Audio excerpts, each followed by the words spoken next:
दुर्गा कहती है हिमालय को कि मेरी पूजा भी छोड़, उस ब्रह्म की पूजा कर, ब्रह्म की पूजा कर, उसका ओम नाम है। अब ये गुण तो गाते हैं पूर्ण परमात्मा के, क्योंकि वेदों में ऐसा ही है, उस तत्व ब्रह्म के बारे में बताते हैं और साधना बताते हैं ओम इस ब्रह्म की।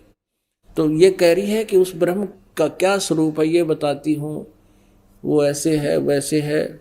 और फिर कहती है उसका ओम मंत्र है, और ओम मंत्र का जाप कर और सब बातें छोड़ दे, यानी अपने सतर की भी कहती है मेरी भी पूजा मत करना। और जिससे तू उस परमात्मा को प्राप्त होगा वो ब्रह्मलोक में रहता है।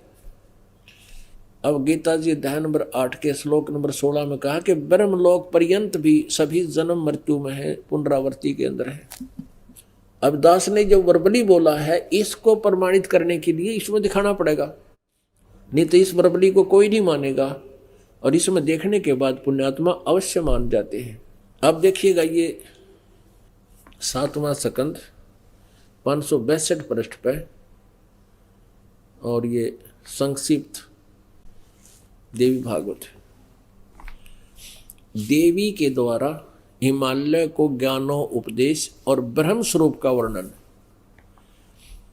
श्री देवी जी कहने लगी पर्वतराज, अब हम यहां से लेंगे, उस ब्रह्म का क्या स्वरूप है यह बतलाया जाता है, जो प्रकाश रूप सबके अत्यंत समीप में स्थित हृदय रूप गुहा में स्थित होने के कारण गुहाचर नाम से प्रसिद्ध है, महान पद अर्थात परम प्राप्य है। वह समस्त प्रजा के ज्ञान से परे है, किसी की बुद्धि में आने वाला नहीं है, यह तुम जानो। जो परम प्रकाश रूप है, जो सूक्ष्म से भी अत्यंत सूक्ष्म है, जिसमें संपूर्ण लोक और उन लोकों में निवास करने वाले प्राणी स्थित हैं, वही यह अक्षर ब्रह्म है। अब देखो दुर्गा को कितना ज्ञान है, ब्रह्म को अक्षर पुरुष बोल रही है, अक्षर पुरुष, पुरुष को चाहे ब्रह्म को अक्षर ब्रह्म, और वही सबके प्राण है, वही सबकी वाणी है, और वही सबके मन है। वह परम सत्य और अमृत अविनाशी तत्व है। सौम्य उस वेद ने योग लक्ष्य का तुम वेदन करो, मन लगाकर उसमें तन में हो जाओ। सौम्य उपनिषद में कथित महान अस्त्र रूप धनुष लेकर उस पर उपासना द्वारा तीक्ष्ण किया हुआ बाण संधान करो, और फिर भावानुगत चित्त के द्वारा उस बाण को खींचकर उस अक्षर रूप ब्रह्म को ही लक्ष्य बनाकर वेदन करो, अक्षर रूप ब्रह्म को ही। और मंत्र बता रही है फिर, ओम धनुष है प्रणव, ओम धनुष है, जीवात्मा बाण है, ब्रह्म को उसका लक्ष्य कहा जाता है। यानी जीवात्मा जीव जो है ओम का जाप करे, ब्रह्म प्राप्ति उद्देश्य हो, उस एकमात्र परमात्मा को ही जाने, दूसरी सब बातों को छोड़ दे। यानी कोई साधना नहीं करनी, मेरी भी नहीं करनी, सब छोड़ दे, इससे ये सिद्ध है। उस एकमात्र परमात्मा को ही जाने, दूसरी सब बातों को छोड़ दे, यही अमृत रूप परमात्मा के पास पहुंचाने वाला पुल है। संसार समुद्र से पार होकर अमृत स्वरूप परमात्मा को प्राप्त कराने का यही सुलभ साधन है। इस परमात्मा का ये देखो, उस हृदय में विविध रूप में प्रकट होने वाला परब्रह्म संचरण करता है, अंतर्यामी रूप से वर्तमान है। यहाँ परब्रह्म कह रहे हैं, किता अक्षर ब्रह्म कह रही है, फिर ब्रह्म की साधना बता रही है। ये देखो ओम ओम ओम का नाम जप है और ब्रह्म उद्देश्य हो। अब है किसी को ज्ञान दुर्गा के, कभी अक्षर ब्रह्म कह रही है, कभी उसको ब्रह्म कह रही है, कभी फिर परब्रह्म लिख रही है। और यहाँ परब्रह्म बता रही है कि सबके हृदय में परब्रह्म बैठा है। इस आत्मा का ओम के जप के साथ ध्यान करो, इससे अज्ञान में अंधकार से सर्वथा परे संसार समुद्र से पार जो ब्रह्म है उसको पा जाओगे। यहाँ पर ब्रह्म, यहाँ अक्षर ब्रह्म, और यहाँ फिर ब्रह्म को पा जाओगे। ओम नाम जपो, पुण्यात्मा अपने आप पता लग जाएगा अपने कौन कितने पानी में। और क्या बताया फिर ये 563 पृष्ठ पे, वह सबका आत्मा ब्रह्म, ब्रह्म लोक रूप दिव्य आकाश में स्थित है। कहते हैं वो ब्रह्म लोक में रहता है। पुण्यात्माओं, ये ब्रह्म ब्रह्मा विष्णु महेश का पिता है, और यही काल है, काल रूपी ब्रह्म भी यही है। अब यहाँ थोड़ा सा कंसेप्ट और क्लियर करना पड़ेगा। ये शिव पुराण में दिखाते हैं कि ब्रह्मा विष्णु और ये शिव इस काल के पुत्र हैं। देखिएगा शिव पुराण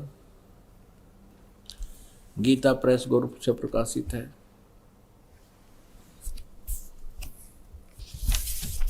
हनुमान प्रसाद पोदार इसके संपादक हैं, और गीता प्रेस गोरखपुर से ही ये मुद्रित है, प्रकाशक भी यही है इसके, गीता प्रेस गोरखपुर। इसमें आपको दिखाते हैं इस काल के बारे में ब्रह्मा बता रहा है नारद को। ये रुद्र संहिता है 101 पृष्ठ पे। ब्रह्मा जी कह रहे हैं वे अपने सारे अंगों पर भस्म रमाए रहते हैं।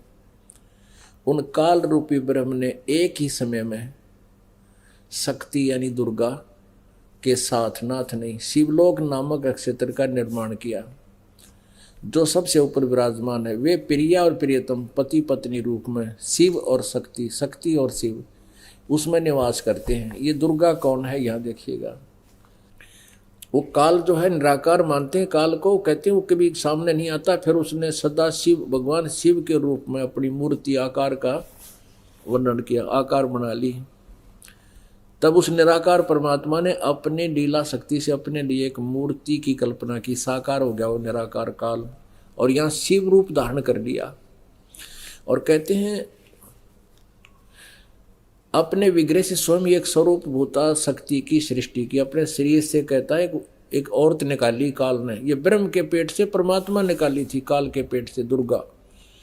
और वो निकली हुई औरत कौन है, उसको प्रकृति सर्वेश्वरी त्रिदेव जननी, तीनों देवताओं की माँ, नित्य और मूल कारण भी कहते हैं। सदाशिव द्वारा प्रकट की गई उस शक्ति की 8 भुजाएं हैं, यानी ये दुर्गा है और काल की पत्नी है।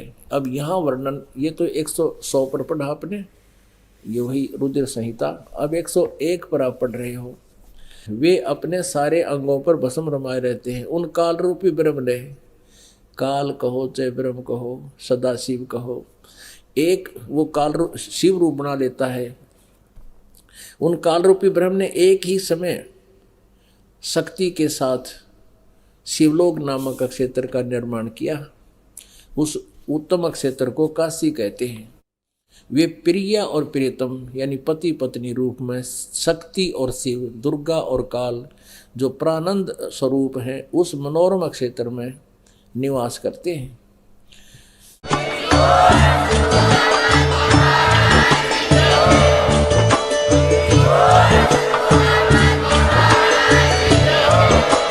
फेसबुक पर हमारे पेज अमर बोध को लाइक करें और यूट्यूब पर अमर बोध चैनल को सब्सक्राइब जरूर करें। संत रामपाल जी महाराज से निःशुल्क नाम दीक्षा लेने के लिए हमारे इन नंबरों पर संपर्क करें। घर बैठे निःशुल्क ज्ञान गंगा या जीने की राह पुस्तक प्राप्त करने के लिए अपना नाम, पूरा पता और मोबाइल नंबर हमारे इन नंबरों पर SMS या WhatsApp करें।